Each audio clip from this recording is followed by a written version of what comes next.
It's a jam-packed. Yes, it is. I know you've got a lot to do here. We have a lot to do. So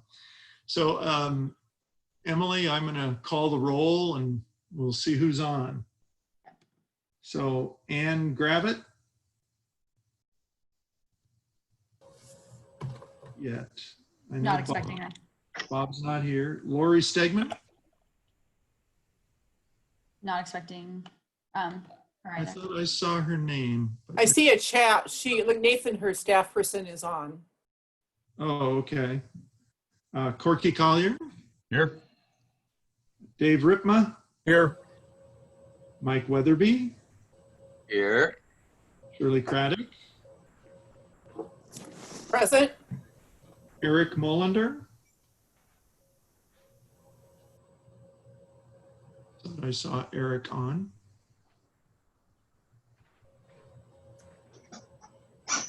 Eric? I think you might be connecting to audio right now. Yep. Eric, are you here? Yes, I am. Great. James Allison. Here. John Niyama.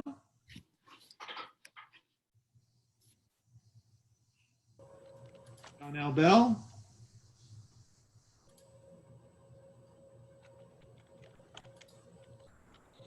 Mary Helen Kincaid. Here. Paul Lumley. Here. Steve Fancher.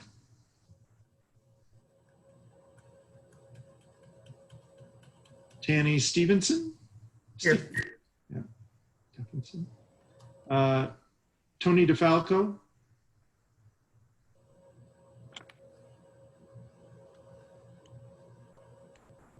And Mike Jordan is here. So called a couple people, a few that I already called once. Ann Gravitt. Ann is here. Looks like Tony's here. John Niyama. John L. Bell. Steve Fancher. Here. Good. And Tony DeFalco. Presente. All right.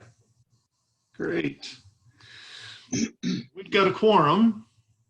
And the first thing up on the agenda is what? I had it here. So here we go. Let me look.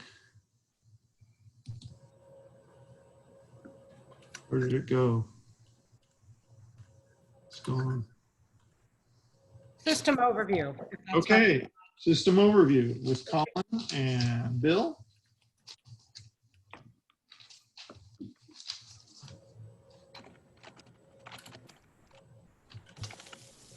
Emily, is the PowerPoint presentation up? I have it. Do you want to control it?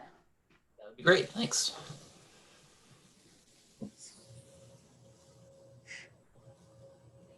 I'll just get started. So hi, I'm Colin Rowan. I am a Deputy Director at MCDD and I run our Levy Ready Columbia program, and I'll be joined today by Bill Owen. Bill is a Deputy Director at MCDD and is MCDD's Chief Engineer. So today we are going to be giving an overview of how our system works. So this is a very high level and broad overview of the system. And in additional briefings, we will be drilling into more of these topics, as well as topics that aren't even covered in this, but really wanted to use this as an opportunity to ground you all in the system that you're helping manage. So should have a PowerPoint presentation coming up. Sometimes takes a minute to load, but I'll just get going. Here we go. Nice.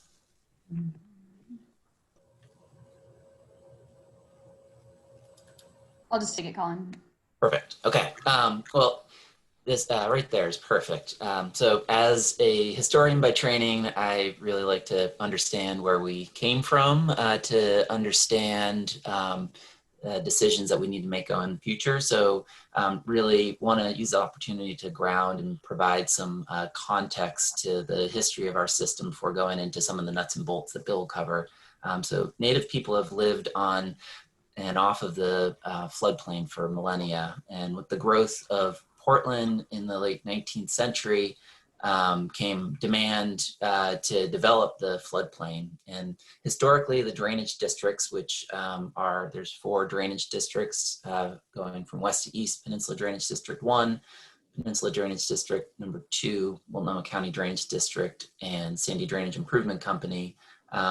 These were representing the interests of reclamation, reclaiming the land for what was dubbed productive use, and largely to develop the land for agriculture. The drainage districts were founded in 1917, and they were part of a large wave of public works associated with reclamation and the prevailing engineering of the 20th century. And so you can see that written into the actual petition to establish MCDD, that this was to put it into agricultural use. Next slide, please. From those agricultural beginnings, the land has been developed very intensely over the 20th century. And since 1996, MCDD has managed all 4 of the districts, operating it as one system, as these are very interconnected. It's an interconnected system. Senate Bill 431, now Oregon Revised Statute 550, really solidifies this concept that this should be operated as a system, as it's interdependent, that offers a system of regional and statewide significance. And really, it's a system that represents thousands of stories from the people that use the floodplain, people that live in the floodplain, and really there's stories of everyday life as well as stories of displacement and loss historically. Next slide, please. So Bill will be going into more of the detail about the system and really how it works. Bill's our engineer, so he should be the one talking about that. But to set some of the context, this system runs from Smith and Bybee wetlands over to the west, all the way east to the confluence of the Sandy and the Columbia rivers. Behind the levees live more than 8,000 people. There's 59,000 people that work behind the levees, and actually in this next census, round census, I think that will go up significantly as a lot more employment has come online behind the levees. It's also a transportation nexus for our region, with Interstate 5, Interstate 205, and Interstate 84 passing through. And there's hundreds of transportation-focused jobs and businesses operating behind the levee. Many residential areas, mostly focused in Penn 2 and in Peninsula Drainage District 2, and then over on the east side of MCDD near Blue Lake and Fairview.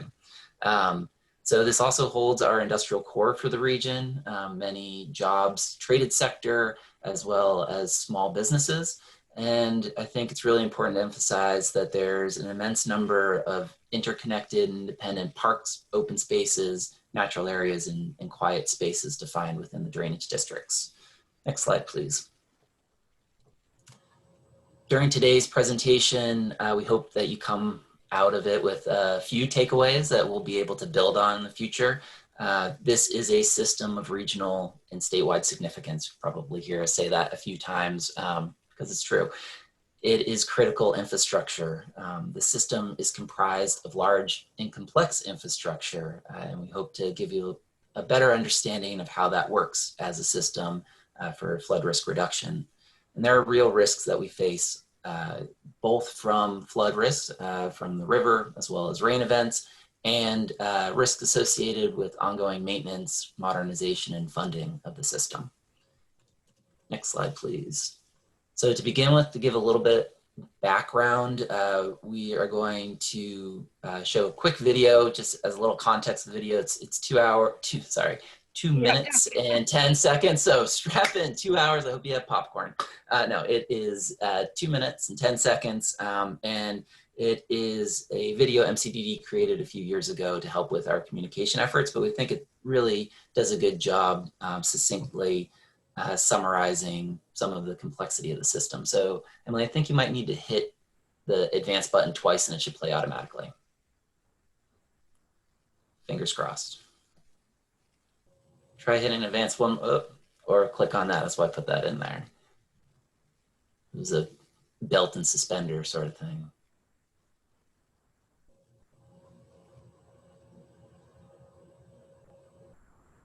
I hear it, but I don't see it. Man, I tested this like 5 times. Okay. Bill and I built this into the timeline because we knew that there might be, so maybe I will share my screen and play it.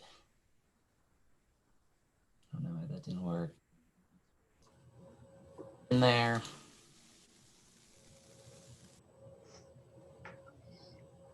Yeah, Colin, if you can just take it, that would help. Oh.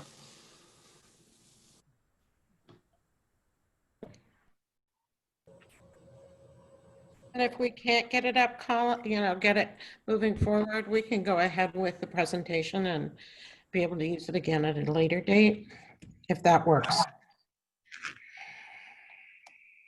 Are people seeing that video? No. Nope. Nope. Okay, this is. Okay, well, I will. I can see it now. Oh, it's fine.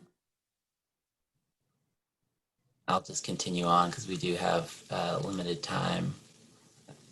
I'm not even able to share my screen. Are you not seeing my screen right now? Showing a YouTube screen. Just Yeah. Yeah. Oh, all right. Wow. You know what? Really did it. Thanks for bearing with me.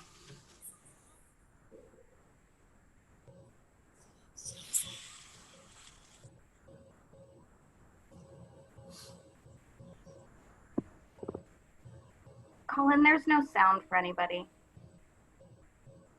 Yeah, there's no sound. Well, Yeah, no sound.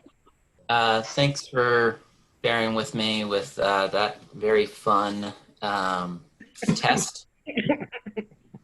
Let's say failed it, even tried it in Zoom earlier this weekend. So Emily, if you could just bring it up, trying to act out the whole thing. I'm just kidding. So if you could go to the next slide, please. Let's just scratch that.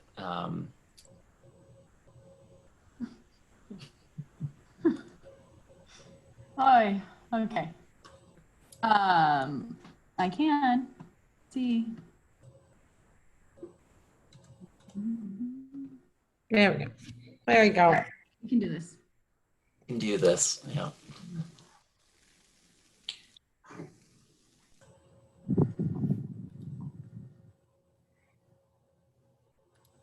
All right.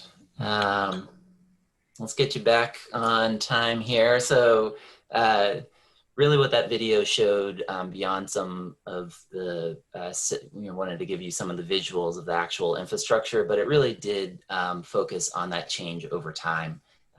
And the amount of change that's taken place in managed floodplain in the last 100 years is pretty immense, really going from what you see on the upper left-hand side, a system of braided sloughs and streams and lakes, to the building of a number of farms and agricultural uses, to building the city of Vanport, which was the second largest city in Oregon at the time.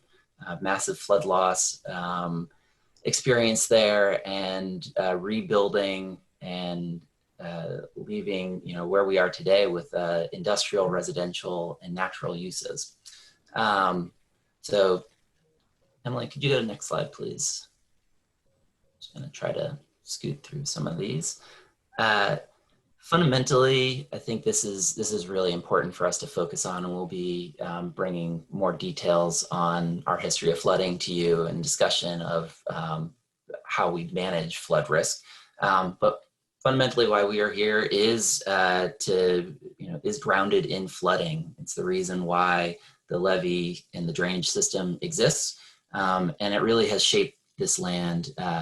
Flooding and shaped this land since the time of the Missoula floods. But if you take a look at the graphic on the upper left side, you can see in the last 100 years, there have been 5 what are called 100-year flood events, or 1% annual exceedance events. And so, it really brings home that the 100-year flood not only is a misnomer, but also that this system experiences rather frequent major events, some that have led to failures. As you can see, if any of you have been to MCDD's headquarters, you can see that during the 1948 Vanport flood, that also breached the levee right as you come in our gates. That levee there was breached and flooded all the way out through the airport.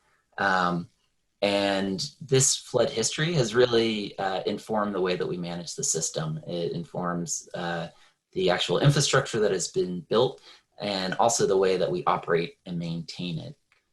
So we'll be going more into that now, but at this point, I'm going to turn it over to Bill to discuss a little bit of how the system functions. So Colin, could you go back to one slide? There's a question I have on what that 1% and 0.2% really means. So when you're measuring the flood, it's really at the I-5 bridge, the interstate bridge, correct? Yes, on the on the Vancouver side. Right, and so when we look at that, this is where a lot of my neighbors get confused. They say, well, 1% looks like it's 32 feet, and the 0.2% looks like it's about 35 feet, and we've got 37 feet here. So it really is that there's a different risk at different points in the system, correct?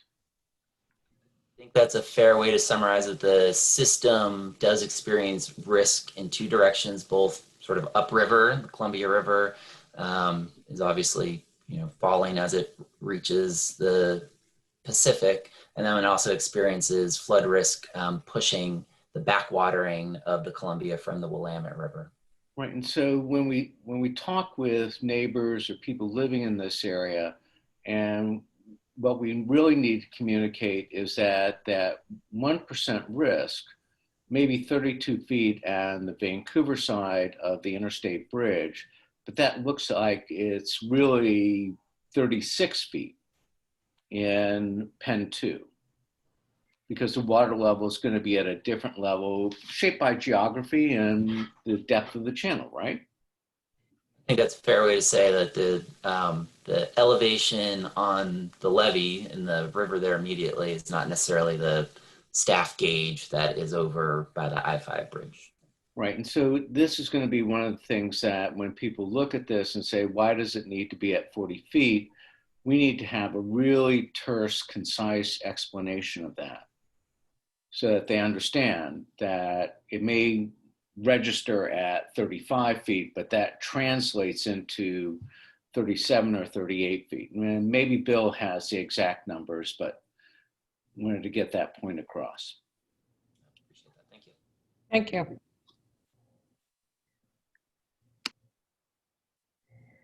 Okay, good afternoon all. My name is Bill Owen.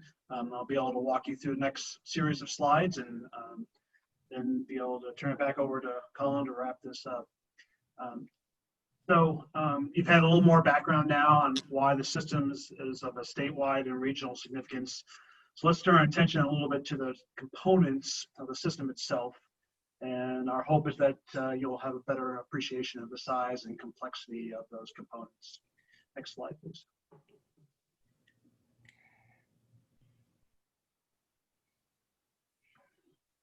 So the system that we manage has 3 types of flood risk that we need to track. Two of them are exterior and one is interior. One exterior risk comes from the Columbia River, and that can push water against the levee system and then through the system. The second type of risk can come from the Columbia Slough, so the backwater from the Willamette River that comes up and then connects with Peninsula Drainage District number 1, Peninsula Drainage District number 2, and MCDD. And finally, the interior system, because the levee system creates a series of bathtubs. The interior system requires both a conveyance network as well as pump stations to make sure the water can be pumped up and over the levee and out of the floodplain area. So when we describe a system, we're really talking about two main components, one a levee system as well as an internal drainage system. And they work together to hold back water from the external risk, as well as pumping water out of the interior space, which is the bathtub space. So next slide, please. So let me tell you a little bit about those two components of our flood management system. The levee system, to start with, includes a series of levees of 27 miles that you've seen previously. To get a sense on the scale of these, the typical bottom width of these levees is about the width of I-5 in Portland. So if you're traveling down there in the future, you can imagine what the bottom of the width of the levee is. The length of that system is approximately the distance from the Moda Center, go Blazers, to the Sandy, Oregon. And finally, if you combined all the volume of the soil in the levee system, it would fill up approximately 5 of the Portland airport terminals. So you need 5 of those terminals in order to contain all of the soil that's part of the levee system. It should be noted that there are some cross levees in addition to the levees that hold back water from the Columbia River and the Columbia Slough. These cross levees are more than just political boundaries. They provide some redundancy to the system, as well as some resiliency, which occurred following the 48 Vanport flood, when the Corps came in and built a cross levee at 142nd Avenue. We'll talk a little more about that in a moment. Next slide, please.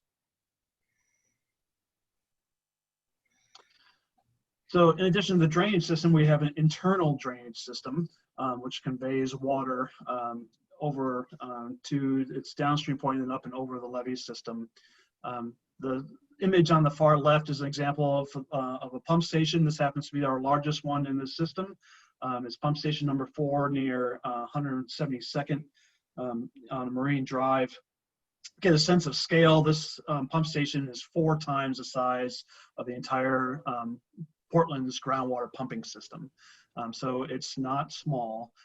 There are 45 miles of open channels and ditches, which is approximately the driving distance, again, from the Moda Center, this time down to Salem.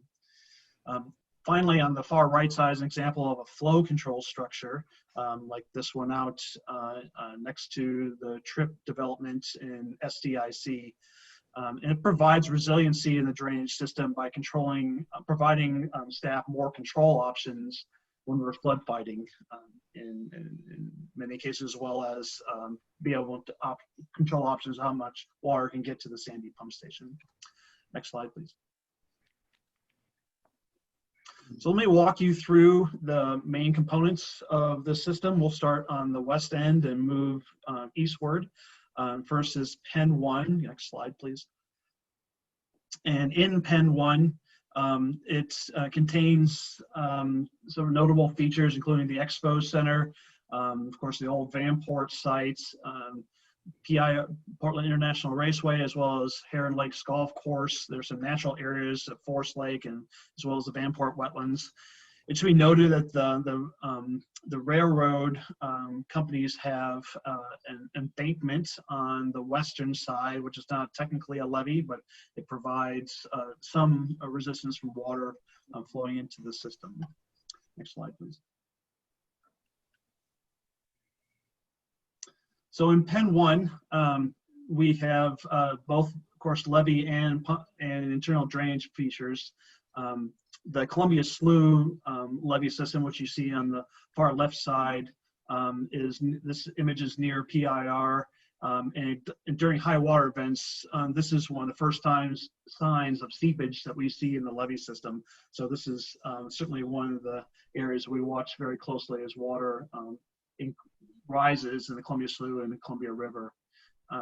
The second photo shows an example of exercise that City of Portland staff installing a flood wall across Marine Drive. This is done annually to make sure we're prepared when needed, and this flood wall needs to be erected to connect the system. And it also highlights what the partnership is required with the city and others in a joint response during flood fighting exercises. Next photo shows an example of one of our pump stations, the only one actually in Pen 1. It's about 1/10 the size of Pump Station 4, which I talked about just a moment ago. This particular one is at the end of its functional life, and staff is actually monitoring to see if the pump station is subsiding as an indicator of failure. Finally, you see an image of the Vanport wetlands area and the outlet structure. Staff have used alternative means to live with our beaver friends by installing some beaver deceivers here to allow them to build dams but allow water to continue to the outlet structure. And I can talk about more of that later if needed. Next slide, please. So let's move on to Pen 2. Next slide, please. And here in Pen 2, there's a different set of risks behind the levee system. First, as Colin referenced, there's much more residential footprint here, even with vulnerable populations in trailer parks and long-term campgrounds, but more established residents as well as East Columbia neighborhood and Bridgeton neighborhoods. Of course, there's a large commercial area with Hayden Meadows, Jubit's area, and so forth. Recreation opportunities here, including Delta Park Sports Complex, as well as open space with the Portland Children's Museum. Let's go ahead and go to the next slide, please. So Pen 2 does have, of course, levees on both the Columbia River and Columbia Slough side, as well as cross levees on its east and western borders. The site, the first photo here shows the Columbia Slough Columbia Slough levee, excuse me, that also depicts its multiple use with a recreation trail in this case. The next photo shows the Columbia levee along the Columbia River, particularly at the Bridgeton neighborhood. We added this photo to give you a sense of complexity of managing a levee system within intertwined with a long-established neighborhood. A lot of our levees are in systems where they're relatively free of buildings and utilities, but management in this particular area is more complex because the district balances flood risk interests and those desired in a typical residential street. Internal drainage in Pen 2 includes 2 external pump stations, as well as, in this case, you should see a photo of the Schmear Road pump station near I-5. And also wanted to note that the conveyance that leads to this pump station in many cases has some challenges with invasive aquatic species. And it plays havoc with us in order for water to drain effectively to the pump station. And once it gets there, it's a problem with clogging the system to effectively drain it over the levee system. Next slide, please. We'll move on to MCDD, which is the largest system district in the area. And next slide, please. And in MCD, of course, there's Portland International Airport, as well as industrial sanctuaries, which houses hundreds of businesses, both large and small. Of course, large transportation nexus with interstates, rail, as well as the airport. Residential areas in the far east side with Fairview and Interlochen areas, as well as floating homes next to the Marine Drive area. as well as larger natural areas, the Big Four Corners off to the east and Blue Lake Park on the far east side. Next slide, please.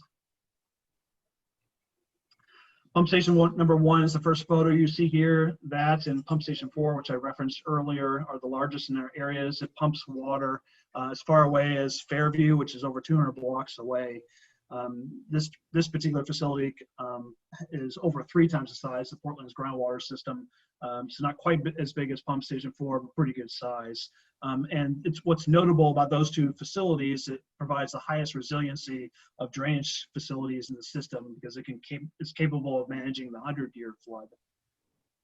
The Columbia Slough is also a major drainage way in MCDD, and includes invasive species as well as I've talked about earlier. It also has cross levees in addition to those at Columbia Slough and the Columbia River. Next slide, please. And finally, we'll be in SDIC. One more slide, please. Which holds where the Chateau Airport is, quite a bit of industrial property, thanks to the TRIP site, and as well as pretty significant utilities, including substations by PGE, Pacificor, as well as a very large gas line, the Williams gas line that contributes natural gas for much of the metro area. More slide, please. The external levee system is in SDIC includes both Columbia River as well as the Sandy River system. It does have a cross levee with MCDD. It's referencing earlier, there are flow control structures similar to the trip weir structure you see on the far right. I'm gonna keep moving given time constraints. So next slide, please. So finally, you have a sense of some of the system background and a summary of the size and complexity of the flood system. But like any public agency, MCD can't focus just on current conditions. We have to look forward to help identify issues it needs to address in future. So I'll be looking at what's been done in the internal drainage side as well as some administrative limitations, and Colin will be coming back in to finish up the presentation. Next slide, please. So the district has put together a series of drainage master plans, and these plans look out into the horizon over the next 20 years and conduct an objective and consistent approach to examine the ability of its assets to maintain the services now and in the future. Some of the products out of these include an assessment of asset condition, as well as the capacity of those assets under existing and future flooding. And both of the problem sets are identified in there are prioritized by the risk of failure, the likelihood that something might fail, as well as the consequence if it does fail. Outcomes from these plans include information to inform annual budgets, our longer-term capital plans, and strengthen our preventive maintenance strategy, as well as helping staff with tools of new development. Master plans, we have master plans for 3 out of the 4 districts, and the last one, Penn 1, is starting this year. This particular slide shows a stoplight series of colors based on the risk to the system, both low and high. You can see the low ones are more in the green areas and the high are in the red, in this case, the 2 pump stations. I'd like for you to just take a second here and remember the complexity of the system in the colors you see, with the exception of the blue. Next slide, please. And the reason why I do that is because of this coming slide. This gives you an indication that when most public utilities own and control their own assets as the backbone of their services. And so there's, of course, lots of steps that are needed to improve those services and update those assets. But it's less common for a public agency to request another entity to replace one of those things like a pipe or a road surface or other types of assets to keep those services moving. But this is commonplace for the drainage district. In this image, you can see which assets the districts actually own. And in some cases, it also indicates where we have assets, we don't own the land underneath it. For instance, in Pen 2, which is on the far left side of this graphic, think back about the complexity of the drainage system leading to those pump stations and how much of those pipes and pump stations we actually own. So why is that important? Well, the problems that the district staff prioritizes to support flood management services also must be a priority for those partners and landowners who are directly affected by any improvements that can be funded or completed. This, of course, can be done, and we've been doing this for decades, but it does require more time to coordinate needs and willingness of those parties to solve the problems. And with that, I think I'm going to turn it back over to Colin with the next slide.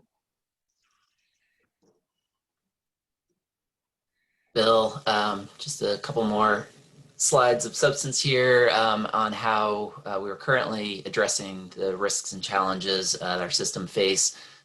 In 2018, the drainage districts were designated as a U.S. Army Corps of Engineers feasibility study. This is a 3-year study to determine what flood risk management needs for the next 50 years that the system needs. And really the focus of the study is to determine whether or not there's a federal interest in reinvesting in the levee system.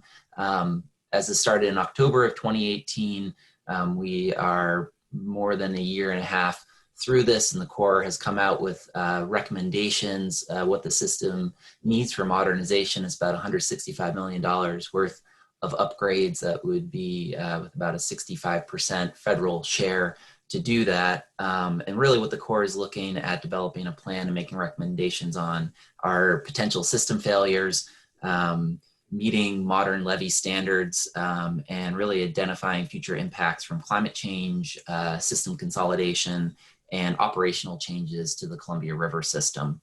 So this will help address a lot of the modernization needs that we have. So it definitely helps us identify a lot of the risks associated with the system. Next slide, please, Emily.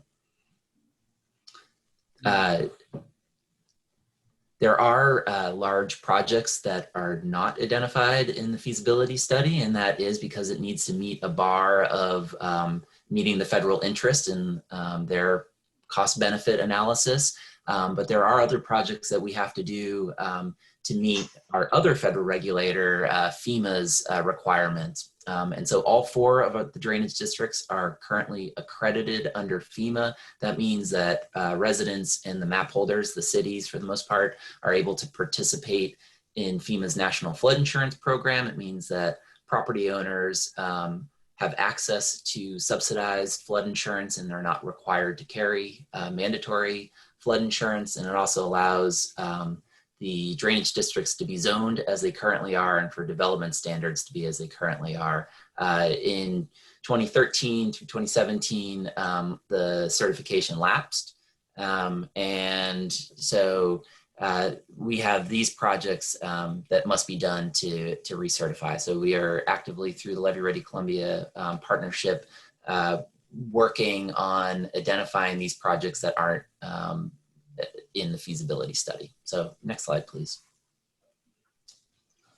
So just to wrap up, hit those high points again. This is a system of statewide and regional significance, large and complex infrastructure, and really these risks are real. And we have experienced flood loss, and we are currently addressing how to maintain, modernize, and manage the system to reduce the risk of flood loss in the future.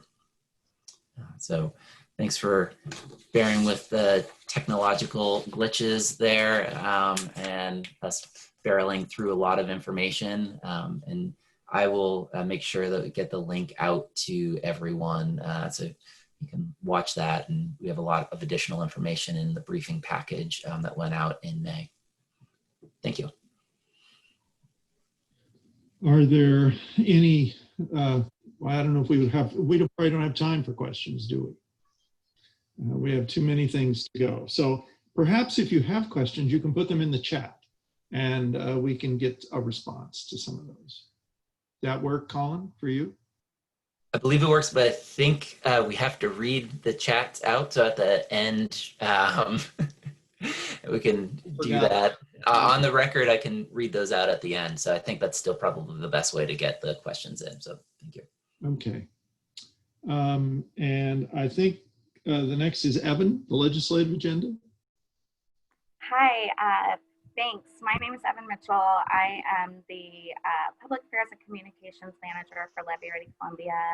And I believe I've had the good fortune of meeting all of you and working with a lot of you on the legislation that created this district a couple years ago. We are approaching another long legislative session. As most of you know, every other year we have a 6-month legislative session, and then in the opposite year we have a short month-long legislative session. So as we're getting ready for the long session in 2021, we are preparing and talking about the types of things we'd like to accomplish. This is going to be a very different landscape for the Levy Ready Columbia partnership, as we sort of have gone to session before under that name. This is the first time since we formed as a partnership and started advocating together that we are not going during an economic boom time. We've gotten a lot done in a short period of time, and it was a lot easier because of the shape of the economy. Unfortunately, as many of you know and are suffering through, the COVID-19 has sort of changed everything for us. The state is looking at a giant budget hole that they're working on filling, and that will sort of color everything that's happening in the legislative session. That doesn't mean, however, that we don't have some pretty big, well, we have, for us, big, but some asks that we need to continue to push for.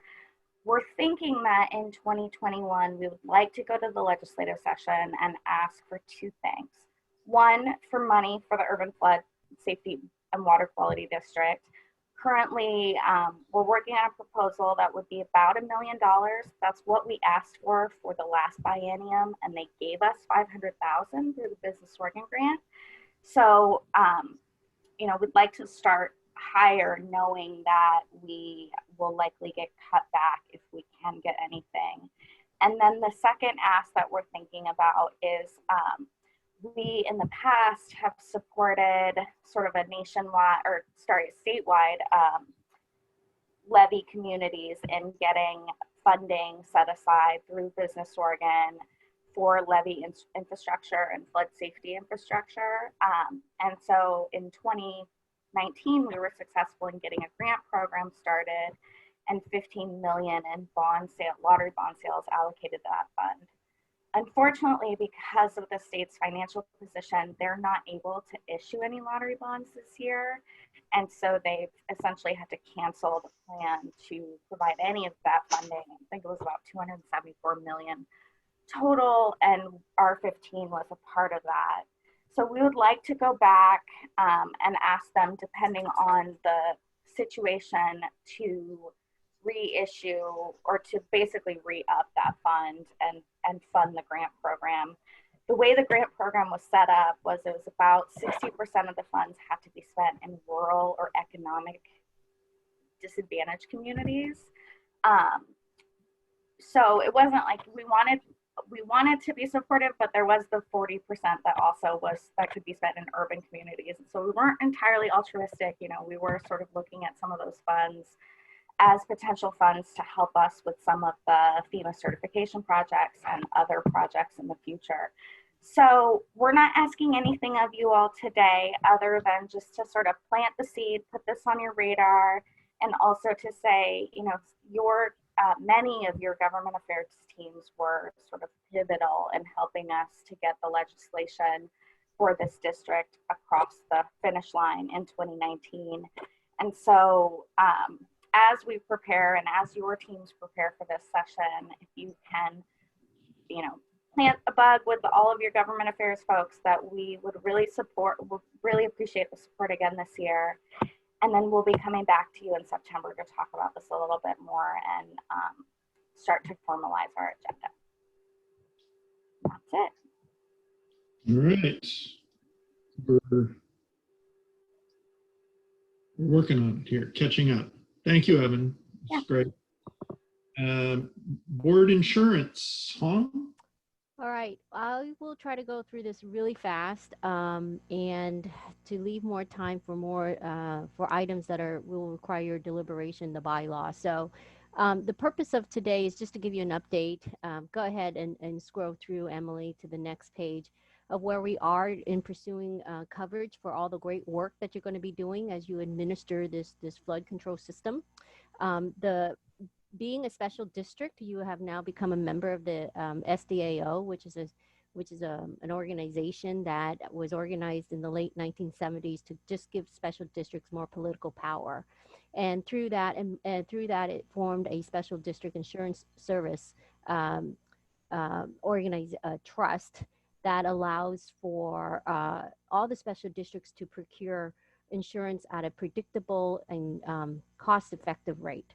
So since we spoke last time, we've signed the service agreement and we've put in an application and it's going through underwriting. Next slide, Emily. Because the urban district currently has no employees and properties, you won't have the typical automobile or property policies. We will be getting policies that are similar to the policies that we got for the LRC work group, and that's primarily crime and fraud liability and general liability. Next slide, Emily. So crime and fraud, generally just to cover any losses or threats that exist in this digital age, from forgery and theft of employee and fiduciary to computer fraud. I certainly can go into the details with you or bring in our broker to provide you additional details on that, but at this moment, I think this is not as important as some of the other issues that are coming up. Next one is the general liability coverage that you'll be getting. And the purpose of the general liability policy covers generally all the work that you're going to be doing and decision making that you're going to be making. And for most of you who are familiar with or having worked with public agencies, it tracks coverages and exclusions that track the Oregon Tort Claims Act. So go ahead and move forward, Emily. Generally covers any decisions, actions by the district here that leads to bodily damage, property damage, personal injury, or quote, wrongful acts. We are seeking out additional supplemental coverage for things like defending ethics complaint, bully complaints, criminal defense, defending you on those potential claims. If there are if in the defense there leads to be damages as a result of your action, then we go ahead and go to the next slide. Go into an analysis of whether the damages will be covered. And as with any insurance policies, the list of exclusion is always longer than the list of covered acts. But these are an example of just very general list of what are not specifically covered under the insurance policies. And the only thing I think you should take away from this here, and I see it over and over again in this policy, as it is the case in the Oregon Tort Claims Act, is there is no coverage if you intentionally and willfully violate the law.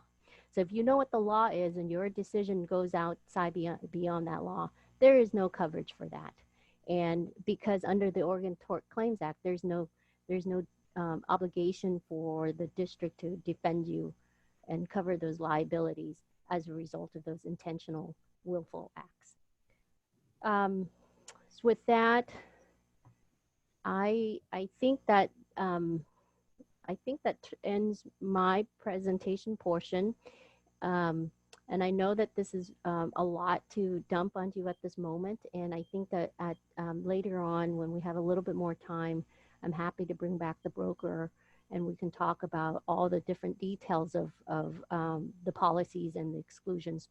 But know that know that you do have policy that tracks the Oregon Tort Claims Act. So to the extent that the the act requires the district to provide coverage, that's what the policy will cover. To the extent that the act doesn't allow for coverage, then the policy excludes that. So I'll leave you with that, and go to the next slide. Emily and Kelly Sherbo will just give you a quick update on the employer ID identification number. Thank you. Thanks, Hong. This is Kelly Sherbo, Associate District Counsel. Your identification number, your tax ID, is basically a social security number for the district. You have one now. You need it for a lot of really important things. Any questions? Well, that was All quick. right. I don't think there are any questions. Most people are familiar with a tax ID. All right. So Then bylaws. So we're actually moving into another housekeeping, the anti-harassment policy. Okay. This was a law, the Workplace Fairness Act, that was passed in 2019. Most agencies were required to have this in place by January 1st, but since we didn't really exist until May, we've put it off until now. This just covers, it's a little bit expanded from what the prior law was. It now is expanded to cover board members as well as volunteers and interns. And so hopefully you all have had a chance to take a look at the policy. It provides some pretty clear procedures to follow in the case of a harassment or discrimination event. And like I said, this is required by law. And since this district is planning on having employees in the future, and also because of the relationship with MCDD, we felt that it was appropriate for all the districts that we manage to have this policy in place. So are there any questions about that? We, there it is. You're already hitting me. I was going to Oh, ask yep, the next one's got the motion on it. about a motion. Yeah. So we have a resolution to adopt, which establishes the policy for the board. So at this time, if there aren't any questions, I would entertain a motion to adopt the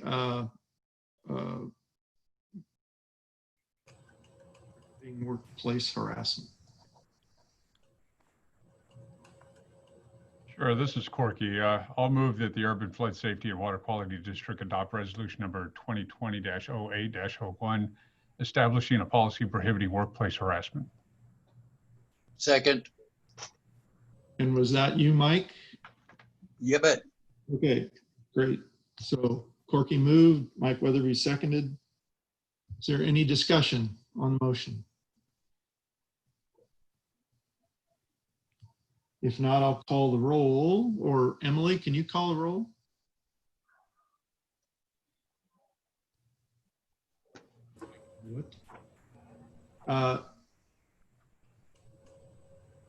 Corky Collier? Aye. Dave Ritma? Yes. Mike Weatherby? Yes. Julie Craddock? Aye. Eric Mullender? Aye. James Allison? Aye. Mary Helen Kincaid? Yes. Paul Lumley?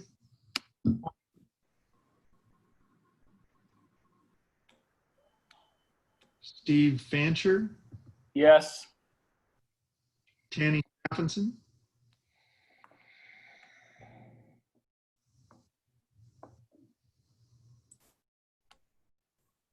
Yes.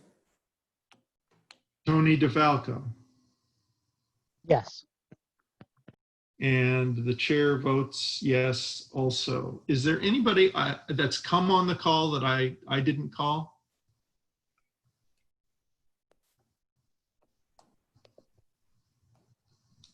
Okay, well then it's unanimous of those present. So let's move on to the next one. I think we have, is there another resolution regarding harassment or no? Bylaws now, okay. All right, moving right along. So Emily, if you could advance to the next slide. This is just a reiteration of our timeline. We have a little bit of an expanded list for August from what I told you that I was going to bring you last month. But just, I think this will help us stay on track time-wise. So I'll try to get through these as quickly as I can. All right, next slide. Okay, so the first section that we'll be going over is about officers. I think the key decisions in this section are the terms and the term limit. So what we proposed is a term of 1 year for officers of chair and vice chair, and then a term limit of 4 consecutive terms. And the number 4 just tracks the length of a term to which somebody would be elected or appointed. And then we've just put the basic duties and powers of these 2 positions, chair and vice chair. Those are statutory, but then giving the board the ability to add additional officers as they would like to at later points in time. So I don't know if you want to discuss about the term and term limits of 1 and 4 years, or do that at the end. What do you think, Mike? Well, I think 4 years is way too long. It should be a 1-year term limit. No, I'm kidding. Oh, says the chair. It's a good suggestion, Mike, but I think it'll be rejected by the rest of us. It's a sentence. Yeah, I don't know if there are any questions about where we are so far here regarding the terms. I have a question. This is Shirley. Go ahead. I want to make sure I understand when you say proposed term limit for the officers, they're in the what I'm not sure if I follow what you mean. 1 year for 4 years at a time. Describe that to me. Sure. So during an election, the chair and vice chair would be elected for a 1-year term, and then if they wanted to continue in that position, then they would run again the following year. But after the 4th year, then they would not be able to continue in that position. So that either the board would sort of take a break from that person, or and they could run again after that, or they could choose to not run again for that. So I assume the term of office for each of them of the board is 4 years. Am I correct? Correct. So an officer could be the chair or the vice chair, whatever the position is, for his or her entire term. Correct. Okay. I'll make sure I understand that right. They need to be reelected each year, though, surely. Correct. But obviously, if they are not reelected to their position, they also obviously would step down from their. After 4 years, that's for sure. Yeah. Any other questions in this section? What's the thinking on the 4 years? So the 4 years just tracks the length of the term. So if someone's elected or appointed to the board, the length is 4 years. And so it just tracks that number. But otherwise, I've seen term limits all over the board in terms of the length of that. Ellie, most of the other boards that I've been involved with have in the bylaws that there be a treasurer or a secretary treasurer. Was there some reason that we didn't include that?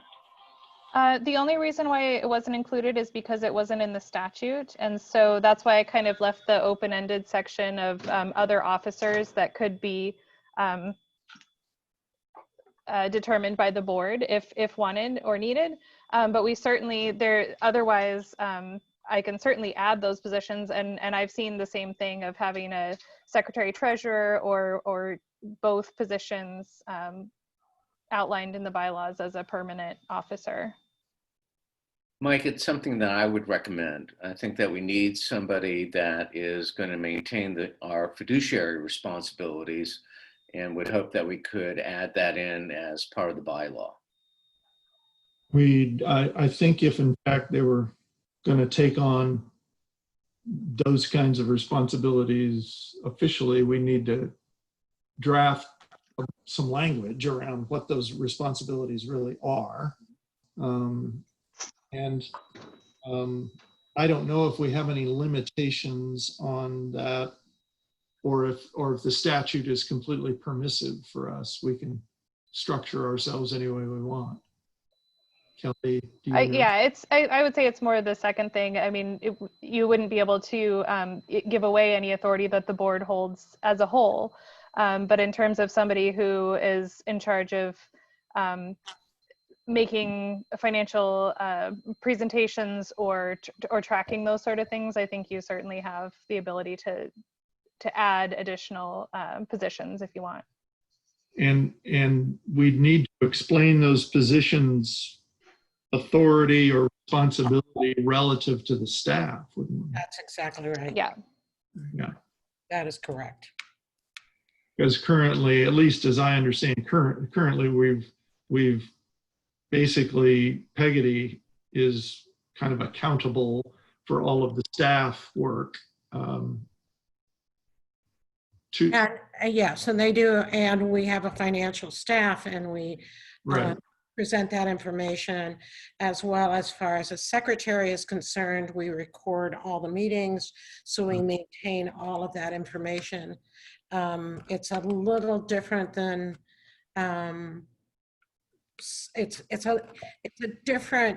more of a public board, a business board, is how I look at this, than say a nonprofit board.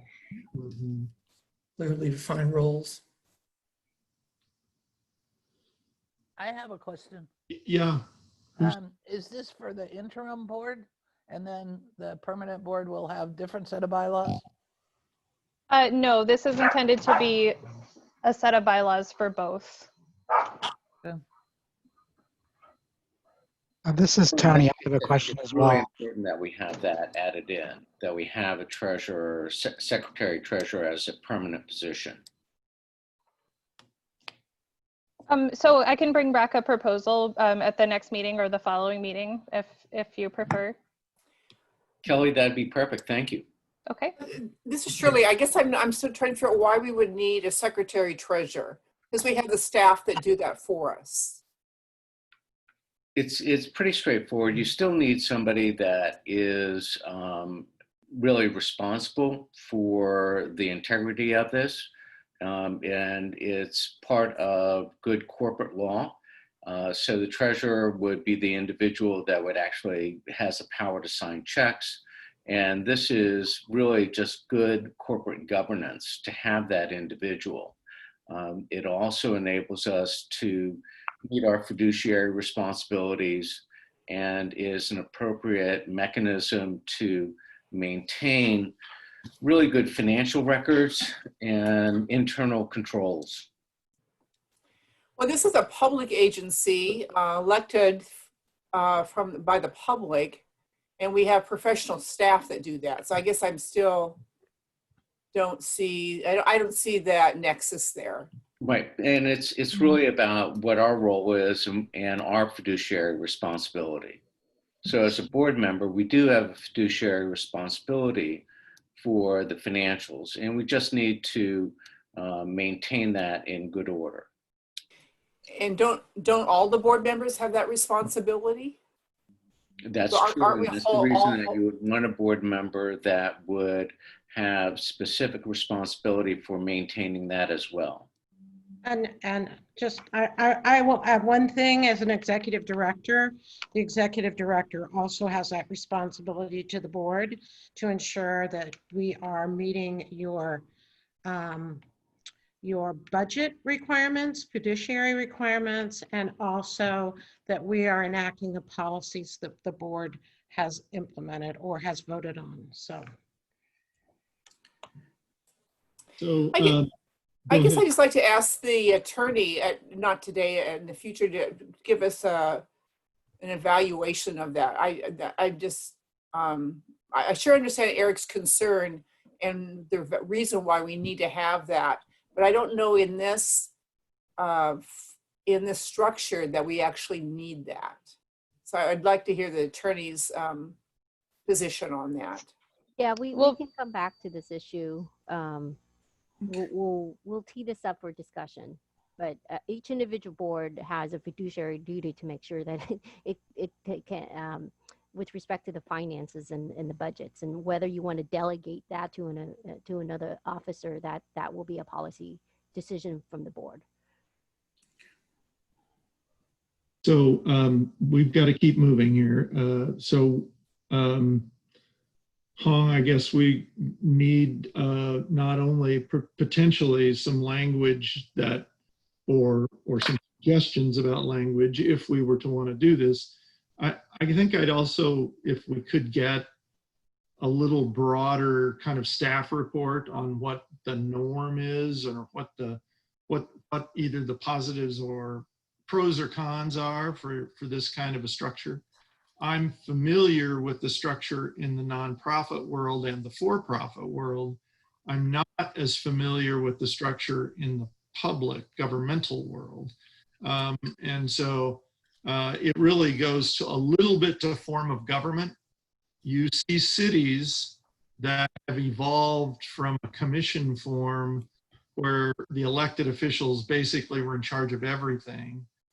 And the evolutionary step to a council manager form, which is what we've kind of work under now with the executive director, there are some places have taken an intermediate evolutionary step, and they actually have treasurers and clerks who are officers accountable to the board. But those folks are generally full-time employees that are accountable to the board separately from the executive director and are officers in the city. So if we could get a little bit of maybe breadth of what the alternatives are, I think that would be helpful for the whole board to see. We will prepare that. Okay. I went to that special district board training a couple of years ago, and they spoke to this. I couldn't explain it, but I know that there are other districts that do things differently with their boards, have different positions, and so I'm sure that they have, there's somebody else we don't have to reinvent or have a similar experience, and it might be good for those people that have not had that training or heard that to hear what other special districts do and how they operate and why. That might be a good deal to get somebody from SDAO to actually talk to us about that. Yeah.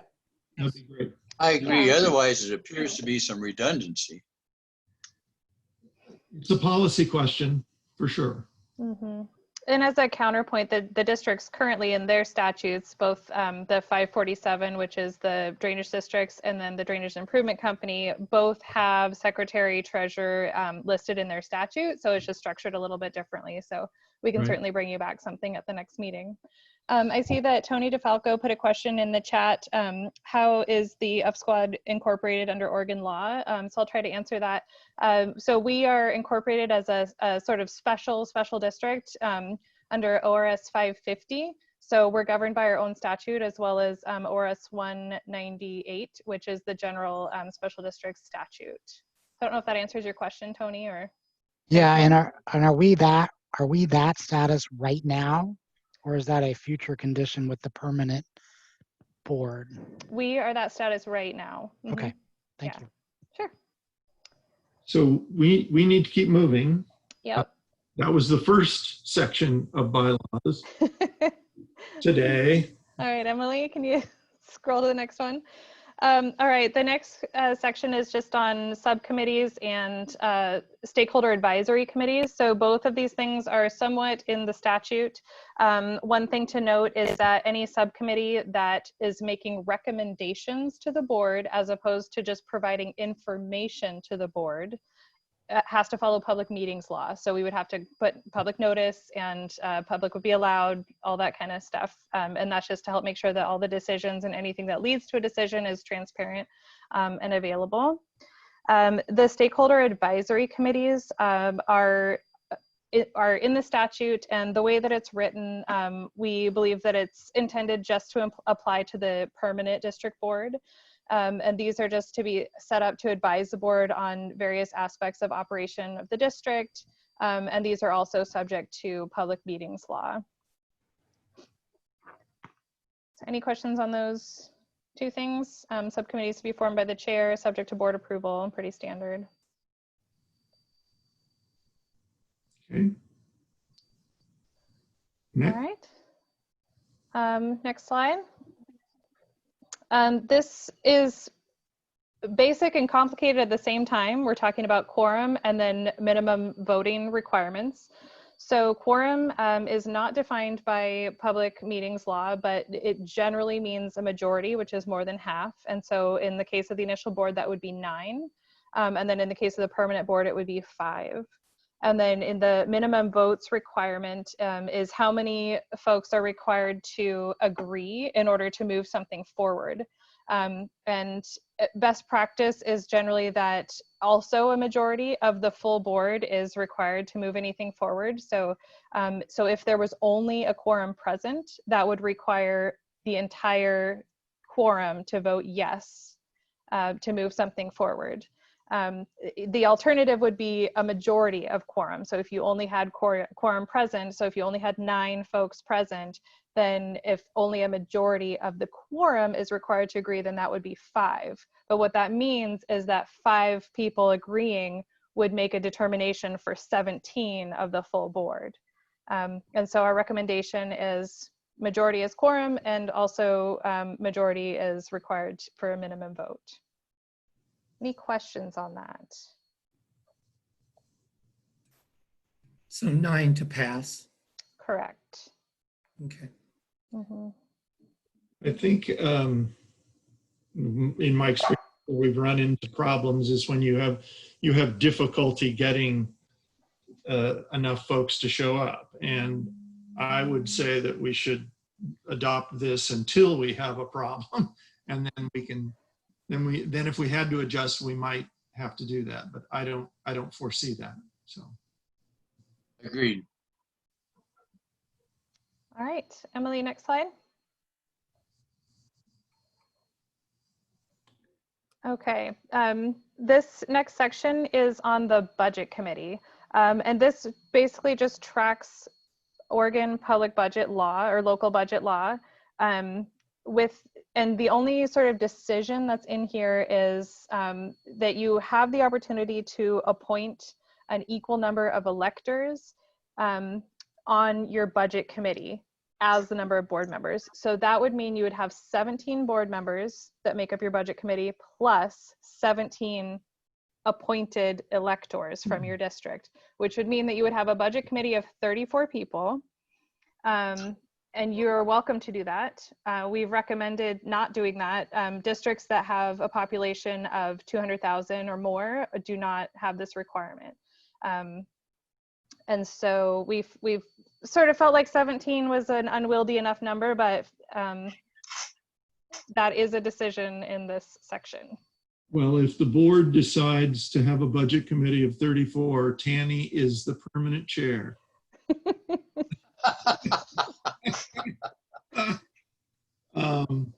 Yeah, I've done this both ways, and I kind of prefer the board being its own budget committee. And I believe we're subject to TSCC oversight, are we not? Yes. That's correct. So. Yeah, I agree. Keep it at 17. Thank you. 17 is large enough. Okay. All right. All right. And then otherwise, it's basically just a writing out of budget law. So nothing too exciting in there. Next slide. Okay, so the last section I'm going to bring to you today is on amendment to the bylaws. The important question here is that whether you want it to be a majority or 2/3 that can agree to make changes to the bylaws. Our recommendation is 2/3. That just kind of gives the bylaws some finality and makes it a decision to make a change to it. But I've also seen them written as a majority, and that just makes it more fluid, make changes to it. I like the 2/3 idea. Yeah, I think stability is a good thing for us. And perhaps not reading bylaws every meeting. My I agree. comment on that is 2/3. Okay.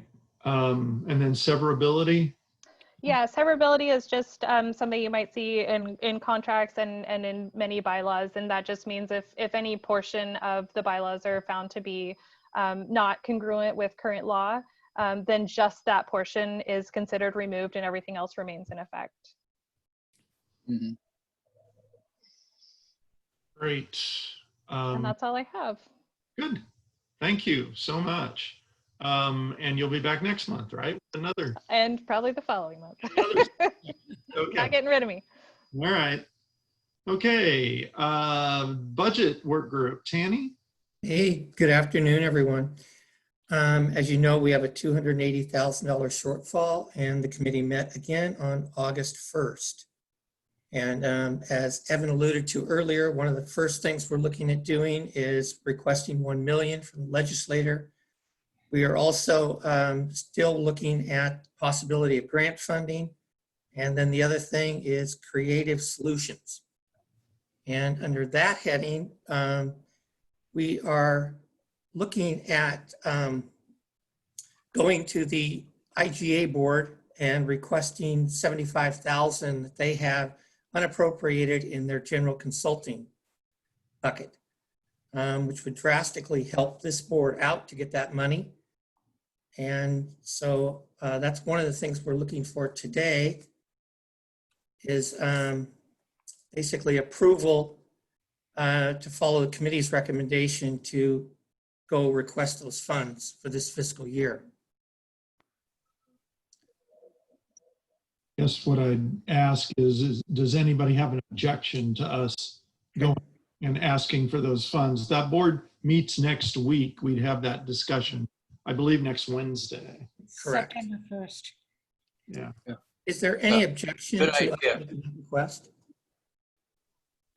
I'm sorry. I missed. Nope, I like it. Okay, great. So without objection, we'll make that pitch next Wednesday at the IGA board meeting. Can I just ask a quick question? When, Yes.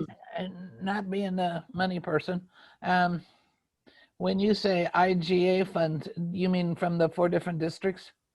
No, those are the ones from the 11, I believe it was 11 signatures to the intergovernmental agreement that we contribute about 700 and I want to say 53, slightly under that per year. And we're committed to continue to contribute until 2024. And that work is really to do the work of re-accrediting the levies and working with the Corps and that work. We had not envisioned the district getting approved so quickly when we formed that IGA group to do that work. We think there may be some ability for the IGA to transfer some funds that might not be used this year to our district to be able to bolster the overall budget. So that's what we're hoping to go ask them. Okay. I won't take any more time. I'll ask separate questions about money because different districts have different pots of money, and I know that's an issue, and I'd like to ask some questions around that. So, okay. Okay. and so we will be requesting that money so that we can fulfill some staffing needs that we have, work on the revenue model, and handle ourselves going forward till we get into next fiscal year. So as soon as we accomplish this, we'll start working on revenue for next year. Are there any questions? I just wanted to follow up that, yes, it'll be important in our next board meeting, if not move forward today, that we do have staffing requirements. Currently, we are staffing this board with the same staff that supports 6 other boards. And so as we get into more complex and needs and staffing support for this board, it's going to be critical to add resources. Absolutely. We're struggling. I mean, put putting this on, as many of you know, because you are board members, putting on this sort of board meeting is not an easy task and requires a tremendous amount of resources. So. And I just want to add that I fully support, but I think we have opportunity to get more money out of boards, and I might get crucified at my Penn 2 meeting for saying that, but I think there's opportunity there, not in all districts, but I'll just leave it at that for now. But I fully support that there's money available. It's just how that happens. Right, right. That's all part of creative solutions. Okay. Any further questions? Peggotty, are we going to move on to the mission, vision, values? Yeah, that was just for you to talk about quickly, that we don't want to miss. Wax poetic. Yeah. So we've, at least I've been talking with Peggotty about how the board, obviously we will continue to get briefed on the backgrounding and history and the physical pieces of what we're in charge of here. We'll also have to keep going through the startup discussions of bylaws and insurance and et cetera. But I think the reason most of us signed up was to establish the new funding mechanism and try and figure out, because the charge in the statute is broader than what has been the charge of the previous districts, it's really up to this board to have a conversation at some point about what are we trying to accomplish, what are our priorities, what would we base those decisions on, what's most important to us as we think about the future of the district. And I know we're going to talk a little bit about some of those things in a bit here. And I know most of us are really concerned about getting that revenue model in place and getting the funding stream in place so that there's some longer term stability. Unfortunately, to do that, you do have to establish a cost basis for that. And that cost basis is derived from what are you going to do and what's most important. And so you really end up right back with the, what are we here for? What do we value? What's our vision for the future of the district? And so these are kind of iterative conversations as you go through time, but I don't think you can just avoid a conversation about why are we here? What do we value? And what's most important to us so that we can establish how we're going to fund that. And so I think that's where we want to have a bit of discussion today. And Peggotty has graciously architected a little exercise for us to think about what are those things that are most important to us as we move forward. Thanks, Mike. My goal is, I will reiterate a little bit what Mike said, which is I understand the board members are anxious to start working on developing a long-term sustainable revenue model, but it's as a new 17-member board with a diverse professional backgrounds, we thought maybe what a good way to get started on those conversations is an exercise that we put together to provide that A, helps you all and let us know what is most important to you, and B, to have that discussion as a in individual groups, and then C, at least will help us to develop a work plan around those issues.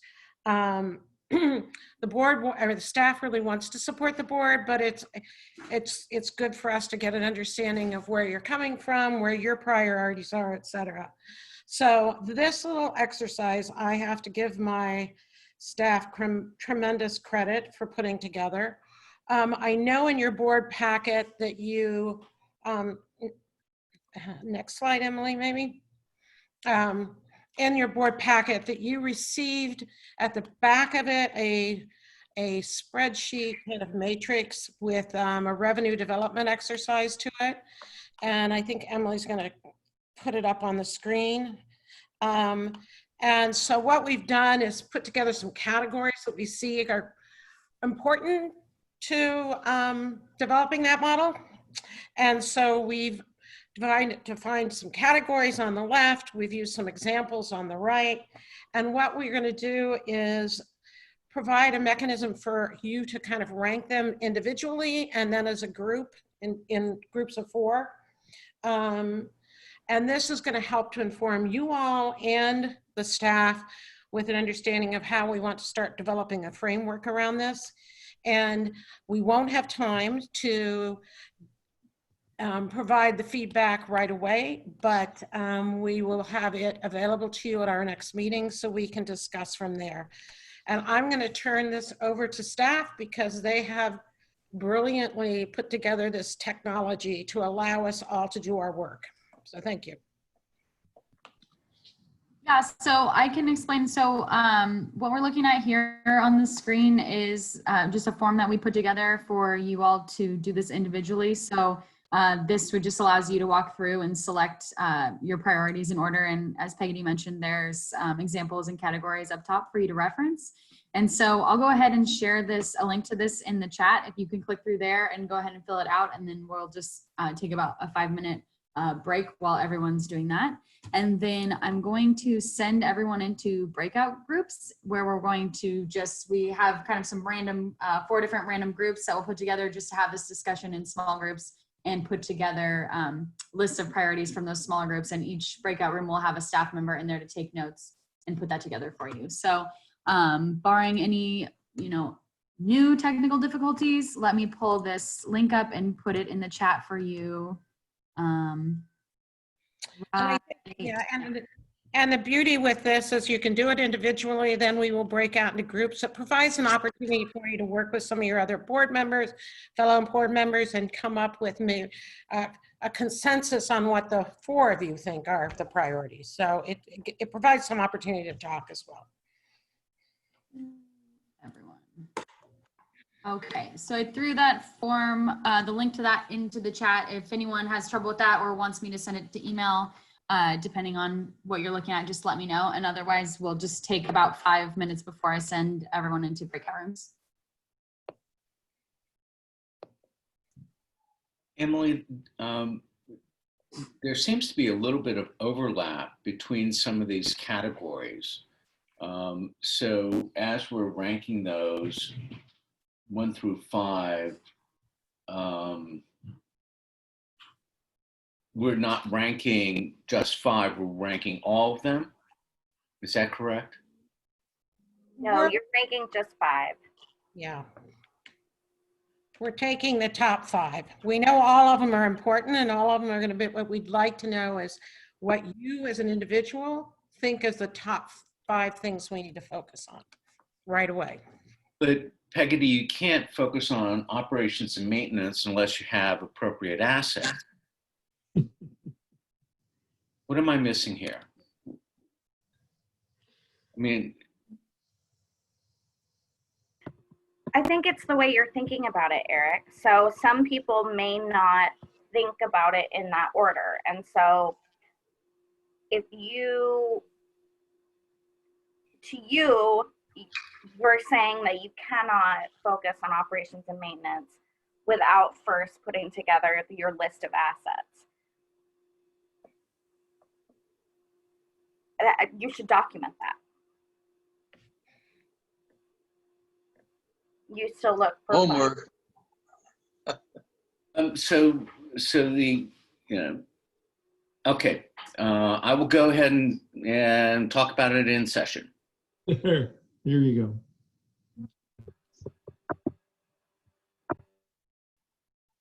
Is everyone able to get the link to the form? I didn't see it. It's in the chat. So let me know if you want me to send it to you over email.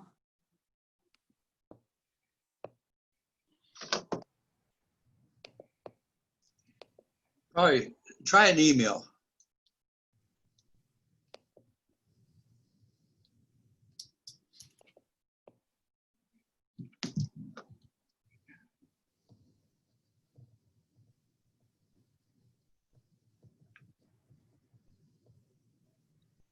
Anyone else having troubles or struggling with this or not being able to access it?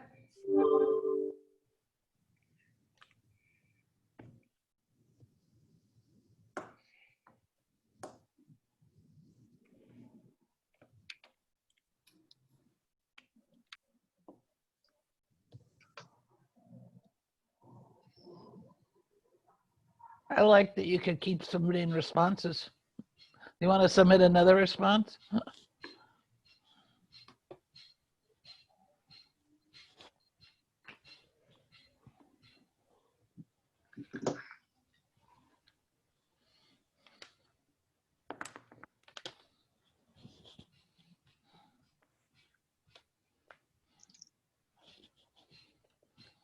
I see the responses. I don't see the list.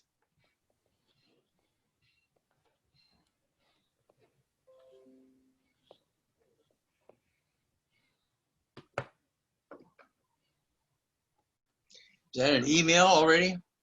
Yeah, if you open up the chat at the bottom, it says from Emily to everyone, there is a form. And Mike, I just sent it to your email also. There's just a link to the form.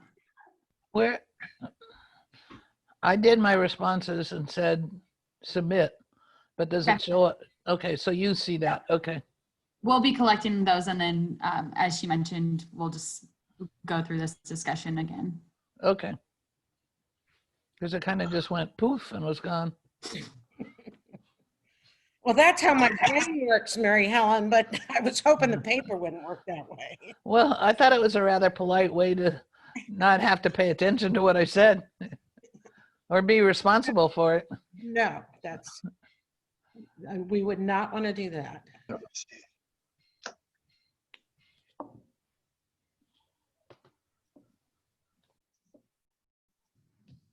Here we are.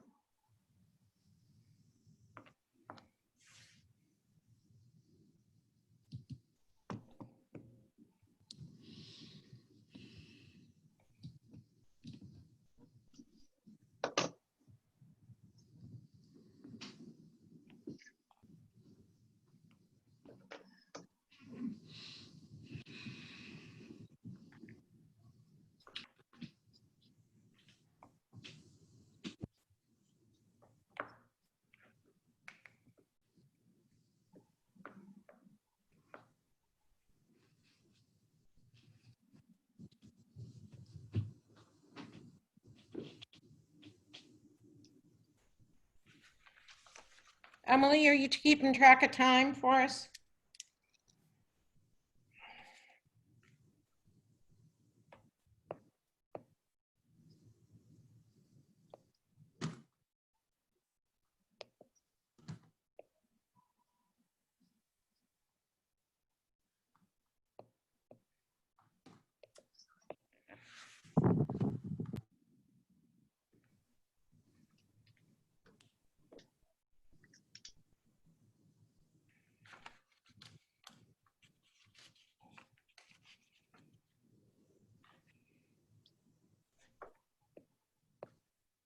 You're on mute, Emily.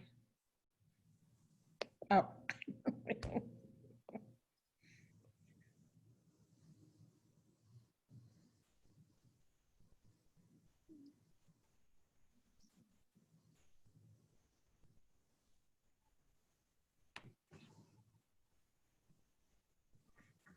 Is everybody about done?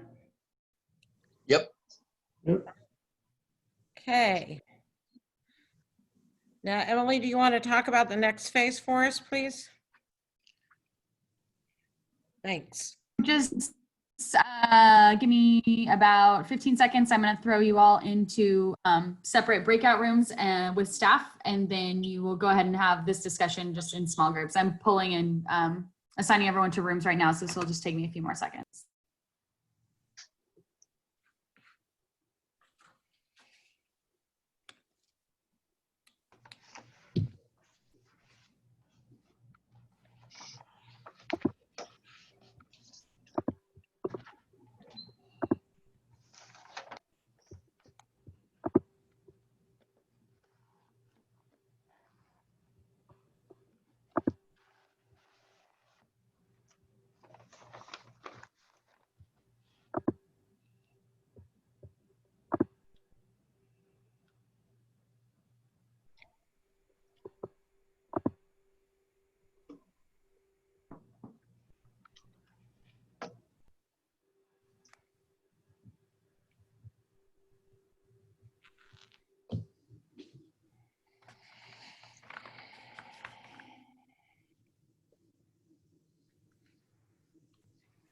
kind of, I think, threw a monkey wrench into the process when we ended up with less board members than we thought. So it's just trying to connect everything together.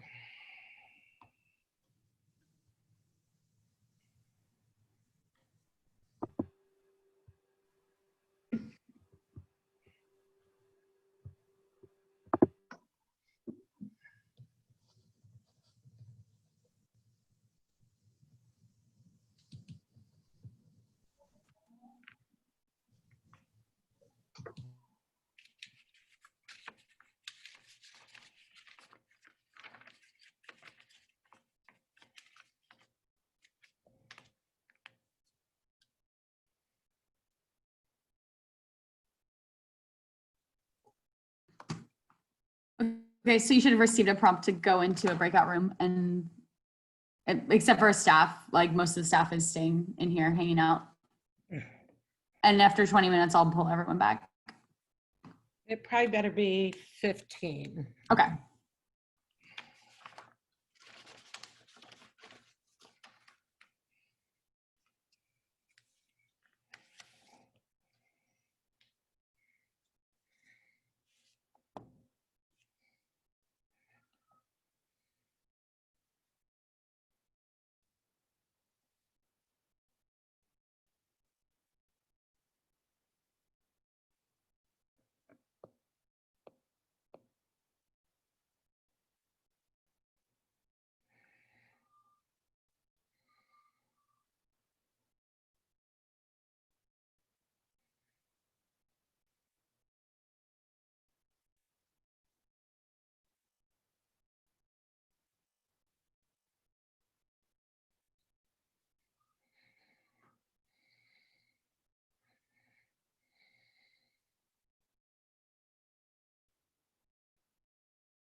Place. On the main session. We're back. I know. I Okay, must- so that didn't work. I know. Let me give you all 10 more minutes. Just Yeah, that felt like, felt What like a great tool. Star Trek to me. I just went through the transport. bye.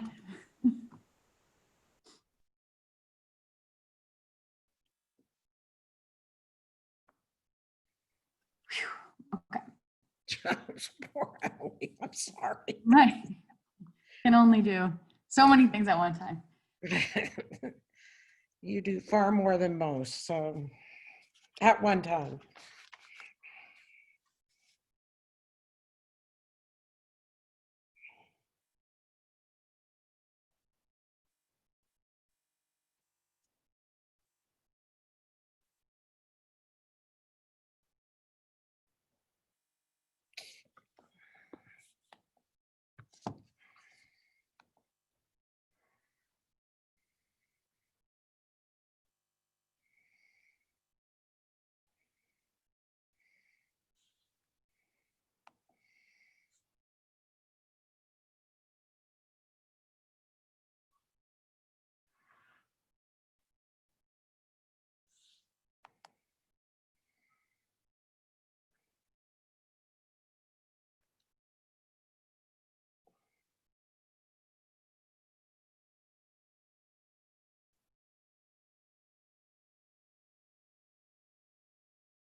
Agree.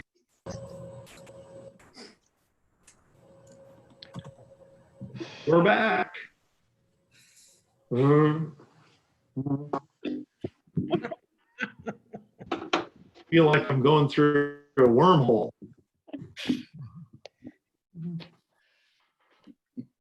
Well, gives us a new way to do things in this day and age.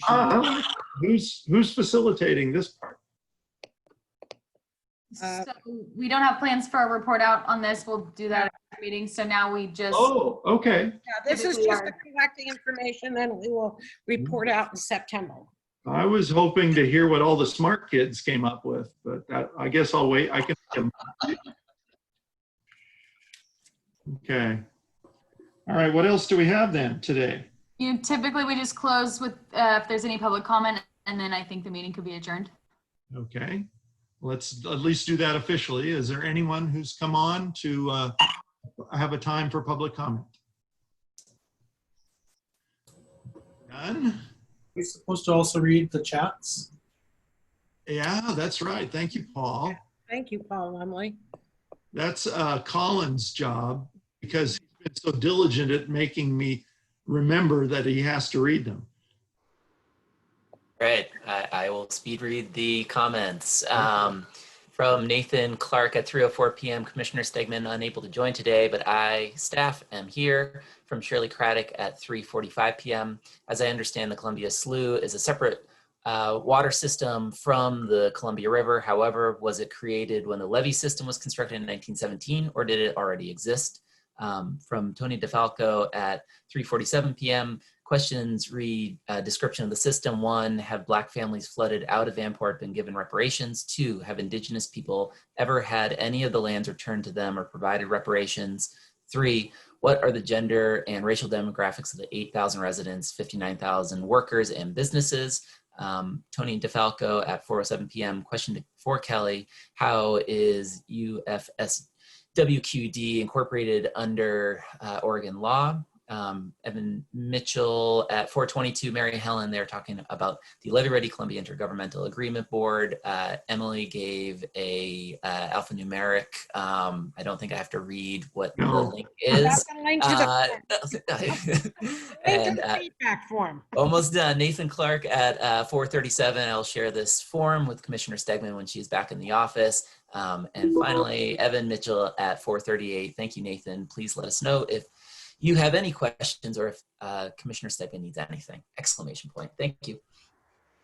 And Mike, if I can just say, what we can do is we will gather responses for these questions and ship them out to the board so they have full response, as well as Prior to the next meeting, we will also address the issue of officers and provide some feedback on those issues.